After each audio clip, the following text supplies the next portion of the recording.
So hello friends, today we discussing about the chapter number 4th carbon and its compound. देखो last year में जो last video में हमने देखा था कि किसके बारे में, लास्ट वीडियो में हमने देखा था कि मेटल्स और नॉन मेटल्स का हमने पूरा चैप्टर डिस्कस कर लिया था। उसके बाद एनसीईआरटी के क्वेश्चन हमने डिस्कस कर लिए थे, उसके एनटीएससी के क्वेश्चन हैं वो हमने डिस्कस कर लिए थे।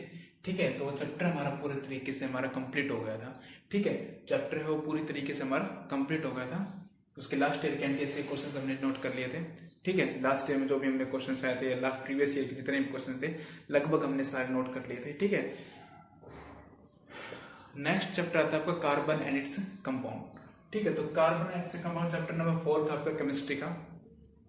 तो इसमें क्या करते हैं कार्बन एंड इट्स कंपाउंड में।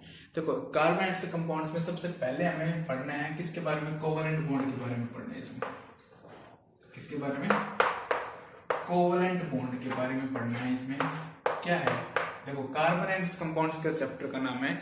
इसमें सबसे पहले हमें कोवलेंट बॉन्ड के बारे में पढ़ना है। ठीक है, क्या है कोवलेंट बॉन्ड है, क्यों हमें कोवलेंट बॉन्ड की जरूरत पड़ी, क्यों इसमें कार्बन कंपाउंड्स में कोवलेंट बॉन्ड आता है। देखो आप जब 10th के बाद पास करके जब 11th क्लास में चले जाओ तो इस केमिस्ट्री को 3 हिस्सों में बांटा जाता है कि फिजिकल केमिस्ट्री, इनऑर्गेनिक केमिस्ट्री और क्या ऑर्गेनिक केमिस्ट्री। तो ऑर्गेनिक केमिस्ट्री में जब आप डील करोगे, तो ऑर्गेनिक केमिस्ट्री जब पढ़ोगे तब ऑर्गेनिक केमिस्ट्री में आपका जितने भी आपके कार्बन है वो जितने भी आपके कंपाउंड है लगभग सारे के सारे कंपाउंड आपके कार्बन कंटेनिंग कंपाउंड्स होते हैं, कार्बन से सारे रिलेट करते हैं कार्बन। ठीक है, जितने भी आपके कंपाउंड कार्बन से क्या करते हैं, आपके रिलेट करते हैं कार्बन कंपाउंड। ठीक है, तो कार्बन के जितने भी एलिमेंट्स हैं वो कार्बन है। ठीक है, लेकिन कार्बन के ये जो कोवलेंट बॉन्ड है उसको समझने से पहले हमने थोड़ा सा पीछे चलते हैं। किसमें, मेटल्स और नॉन मेटल्स में। मेटल्स और नॉन मेटल्स में क्या था, मेटल्स और नॉन मेटल्स है, जब भी मेटल्स और नॉन मेटल्स में हमने किस बॉन्ड की कहानी पढ़ी थी, किस बॉन्ड के बारे में पढ़ा था, किस बॉन्ड के बारे में पढ़ा था, याद करके बताओ।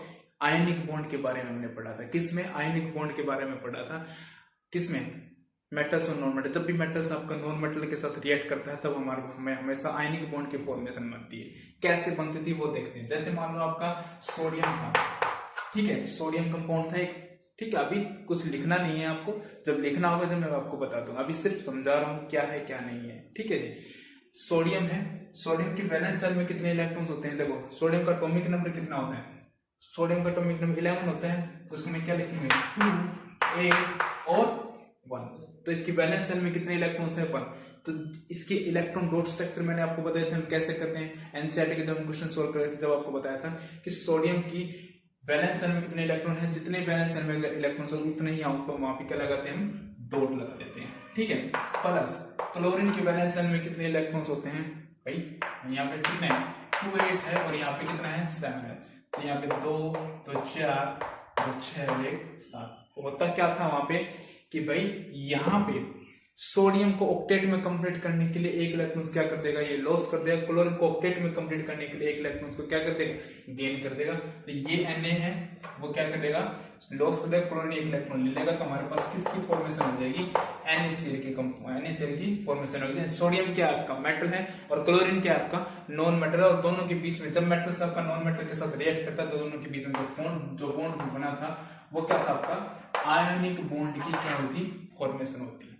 आयनिक बॉन्ड की फॉर्मेशन होती है। तो सोडियम है वो तो ऑक्टेट में कंप्लीट करने के लिए एक इलेक्ट्रॉन को क्या कर दिया, लॉस कर दिया। क्लोरीन को ऑक्टेट में कंप्लीट करने के लिए एक इलेक्ट्रॉन को गेन कर दिया। अननेसेसरी की फॉर्मेशन हो गई, मेटल नॉन मेटल के साथ रिएक्ट करके आयनिक बॉन्ड की फॉर्मेशन हो गई। ठीक है, तो आयनिक बॉन्ड की क्या होगी, आपकी फॉर्मेशन होगी। लेकिन अगर हम कार्बन की अगर हम बात करते हैं, किसकी, कार्बन की बात करते हैं, तो कार्बन का एटॉमिक नंबर कितना होता है, चैप्टर कौन सा है, कार्बन इट्स कंपाउंड। कार्बन के बारे में बात करें तो कार्बन का एटॉमिक नंबर कितना है, 6 है।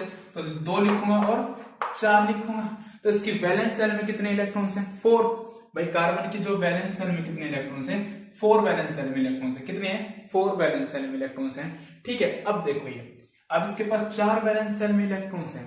या तो ये ऑक्टेट में कंप्लीट हो जाए 4 इलेक्ट्रॉन्स को गेन करके, या फिर डबलेट में कंप्लीट हो जाए 4 इलेक्ट्रॉन्स को लॉस करने के लिए। दोनों ही पॉसिबल हो सकते हैं।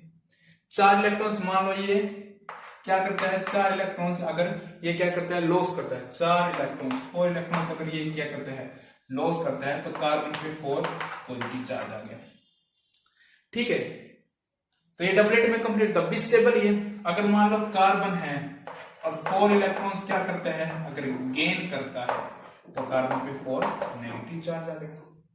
ठीक है, तो कार्बन है वो 4 इलेक्ट्रॉन्स को लॉस भी कर सकता है, 4 इलेक्ट्रॉन्स को गेन करता है, और दोनों की क्वांटिटी भी क्या है, दोनों की क्वांटिटी भी क्या है, सेम है। 4 इलेक्ट्रॉन्स को लॉस भी कर सकता है, 4 इलेक्ट्रॉन्स को गेन भी कर सकता है, और दोनों की क्वांटिटी भी क्या है, सेम। अब क्या करें भाई, दोनों ही केस में स्टेबल हो सकता है, इलेक्ट्रॉन्स को गेन भी करे या फिर लॉस करे, क्या करेगी। ठीक है, तो अब कंफ्यूजन यहां पे आ जाता है, इसलिए इस चैप्टर को अलग से डाल दिया है, कार्बन एंड इट्स कंपाउंड। ठीक है, तो अब फिर उसके बाद, अभी ये सिर्फ समझाने को चल रहा है, अभी कुछ लिखना नहीं है आपको। फिर उसके बाद एक साइंटिस्ट आए, कौन से, एक लैंगमुर एक साइंटिस्ट आए, उन्होंने क्या बताया कि अगर हम पहले हमने आयनिक बॉन्ड की फॉर्मेशन की थी, उसमें तो कोई फंडा नहीं था, कोई कंफ्यूजन नहीं था कि एक इलेक्ट्रॉन्स लॉस कर रहा है, वहां पे हम सिर्फ ट्रांसफर कर रहे थे इलेक्ट्रॉन्स को। ट्रांसफर करने का मतलब ये इलेक्ट्रॉन्स क्या कर रहा है, पूरा लॉस कर रहा है, ये इलेक्ट्रॉन्स गेन कर रहा है, मतलब इलेक्ट्रॉन्स का क्या हो रहा था, ट्रांसफर हो रहा था, तब आयनिक बॉन्ड की सिंपल फॉर्मेशन बन जा रही थी। लेकिन अभी क्या है, ये तो या तो लॉस करे या फिर गेन करे, कंफ्यूजन यहाँ पे क्रिएट हो गया। तब उन्होंने कोवेलेंट बॉन्ड बताया था कि भाई एक ऐसे इलेक्ट्रॉन्स को करो, या फिर एक ऐसे कंपाउंड की फॉर्मेशन करो जिसमें कोवेलेंट बॉन्ड की फॉर्मेशन, जिसमें हम शेयरिंग ऑफ द इलेक्ट्रॉन्स कर सके, क्या कर सके, शेयरिंग ऑफ द इलेक्ट्रॉन्स कर सके, ताकि तभी एक कंपाउंड एक म्यूचुअल कंट्रीब्यूशन के साथ, एक शेयरिंग ऑफ द इलेक्ट्रॉन्स के साथ कंपाउंड की फॉर्मेशन हो सकती है।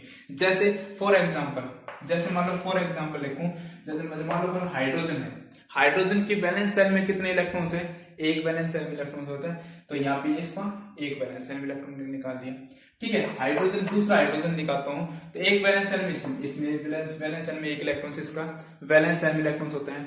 ठीक है, अब होगा क्या, अब इस दोनों को क्या कर सकते हैं, अब इसको एक इलेक्ट्रॉन की जरूरत है, इसको भी एक इलेक्ट्रॉन की जरूरत है, तो ये एक तो अपना इलेक्ट्रॉन है ही, तो ये दूसरे का भी इलेक्ट्रॉन क्या कर लेगा, शेयर कर लेगा।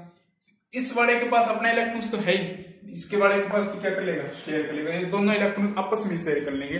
तो शेयर करने का जो कंपाउंड शेयरिंग से बनता है, उसी को क्या बोला जाता है, कोवेलेंट कंपाउंड बोला जाता है। उसी को क्या बोला जाता है जी, कोवेलेंट कंपाउंड बोला जाता है, कि जो कंपाउंड, ऐसा कंपाउंड जो कि शेयरिंग ऑफ द इलेक्ट्रॉन से बने पार्टिसिपेटिंग ऑफ द इलेक्ट्रॉन, जो साझेदारी, पार्टनरशिप से जो इलेक्ट्रॉन्स की शेयरिंग ऑफ द इलेक्ट्रॉन से फॉर्मेशन होती है, उसी को क्या बोला जाता है, आपका कंपाउंड बोला जाता है, कोवेलेंट कंपाउंड बोला जाता है। ऐसे हमें जरूरत क्यों पड़ी, क्योंकि ऐसे कार्बन के बहुत से ऐसे कंपाउंड है, ऐसे भी कार्बन के जैसे बहुत से कंपाउंड होते हैं जिनकी फॉर्मेशन के लिए हमें शेयरिंग ऑफ द इलेक्ट्रॉन्स की जरूरत होती है, ना कि ट्रांसफर ऑफ द इलेक्ट्रॉन्स की जरूरत है। अगर इलेक्ट्रॉन्स आपका डायरेक्टली अगर ट्रांसफर हो रहा है तो आयनिक बॉन्ड की फॉर्मेशन होगी, अगर आपका बॉन्ड की फॉर्मेशन अगर शेयरिंग ऑफ द इलेक्ट्रॉन से बन रही है, तब उसकी जो बॉन्ड की जो फॉर्मेशन होगी वो बॉन्ड आपका कोवेलेंट बॉन्ड कहलाएगा। ठीक है जी, क्यों हमें कार्बन एंड कंपाउंड्स है और डिफरेंट चैप्टर हम पढ़ रहे हैं। ठीक है, क्यों, क्योंकि कार्बन है एक एक्सेप्शनल केस माना जाता है, ये 4 इलेक्ट्रॉन्स को गेन भी कर सकता है, 4 इलेक्ट्रॉन्स को लॉस भी कर सकता है। ठीक है जी, देखो तो कोवेलेंट बॉन्ड लिखो भाई, अब लिखो कोवेलेंट बॉन्ड क्या होता है, क्या बताया कोवेलेंट बॉन्ड के बारे में, जो इलेक्ट्रॉन, जो बॉन्ड किससे बने, शेयरिंग ऑफ द इलेक्ट्रॉन से बने, ठीक है, या फिर mutual contribution of the electron से बने, उसी को क्या बोलते हैं, कोवेलेंट बॉन्ड बोलते हैं। The bond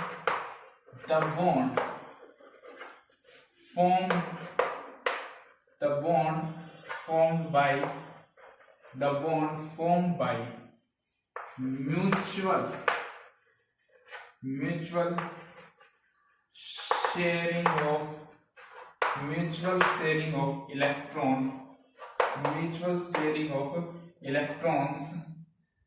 sharing of electrons by participating of atom,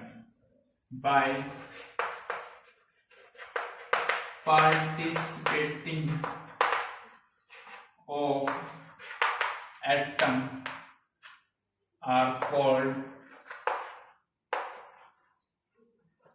covalent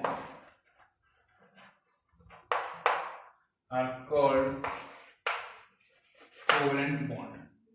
For example, hello, formations of H2 molecule. H2 molecules की फॉर्मेशन कैसे होती है, मान लीजिए एक हाइड्रोजन मैंने यहाँ पे लगाया, एक हाइड्रोजन मैंने यहाँ पे लगाया, इसकी वैलेंस शेल में एक इलेक्ट्रॉन है, यहाँ पे लगा दे, इसकी वैलेंस शेल में एक इलेक्ट्रॉन, इसकी वैलेंस शेल में एक इलेक्ट्रॉन है, तो शेयरिंग ऑफ द इलेक्ट्रॉन से जो बॉन्ड बनता है, इसने ये एक इलेक्ट्रॉन अपना था, एक इलेक्ट्रॉन इसका शेयर कर लिया, फिर इसने एक इलेक्ट्रॉन अपना था, एक इलेक्ट्रॉन इसका शेयर कर लिया, ठीक है। तो ये एक हाइड्रोजन यहाँ, एक हाइड्रोजन यहाँ, तो दोनों की पार्टनरशिप से बना है, तो दोनों इलेक्ट्रॉन्स यहाँ पे आ जाएंगे, ठीक है, दोनों इलेक्ट्रॉन्स यहाँ पे आ जाएंगे। और एक एक इलेक्ट्रॉन्स की जो शेयरिंग से बना है, तब इसको जो बॉन्ड को जो इन दोनों इलेक्ट्रॉन्स हैं, इसको क्या एक सिंगल लाइंस के जरिए दर्शाया जाता है, सिंगल लाइन की फॉर्मेशन में बताया जाता है, इसको क्या बोलते हैं, हाइड्रोजन, और हाइड्रोजन इसको क्या बोलते हैं, सिंगल बॉन्ड बोलते हैं, ठीक है। एक इलेक्ट्रॉन्स की वन इलेक्ट्रॉन्स की फॉर्मेशन में जो बताया था उसी को क्या बोलता है, सिंगल बॉन्ड बोला जाता है, ठीक है जी। उसको क्या बोला जाता है, सिंगल बॉन्ड बोला जाता है।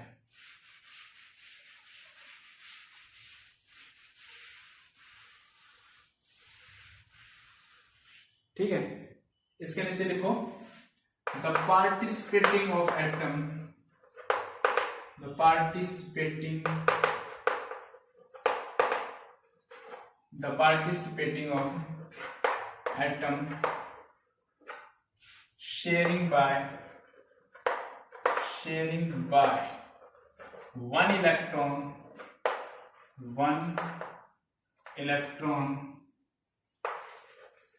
are called single bond।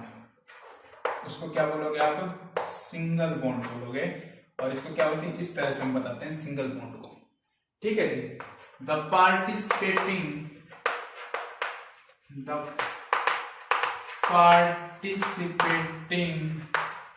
of atom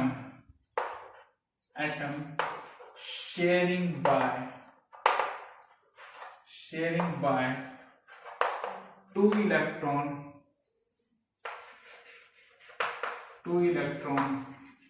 are called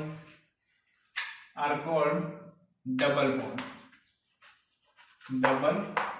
उसको कैसे बनेंगे, इस तरह से डबल बॉन्ड बनेंगे, ठीक है।